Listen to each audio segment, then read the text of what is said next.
ભારતીય જનતા પાર્ટીના પ્રદેશના અધ્યક્ષ છે, કેન્દ્રમાં મિનિસ્ટર છે અને એમના જ મત વિસ્તારમાં 2,40,000 મતદારોની ચકાસણીમાં 40% એટલે 30,000 કરતા વધારે ખોટા મતદારો મળતા હોય, એનો મતલબ છે કે 12.3% મતદારો ખોટા હોવાનું આટલી પ્રાથમિક ચકાસણીમાં ધ્યાનમાં આવ્યું છે.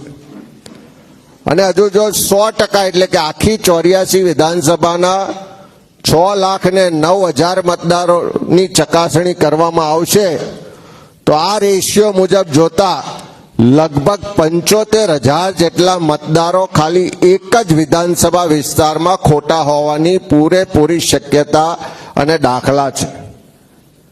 એટલે ઘણીવાર એમ થાય કે રેકોર્ડ બ્રેક મતોથી CR પાટીલજીની જીત થઈ, વારંવાર જીત થાય છે.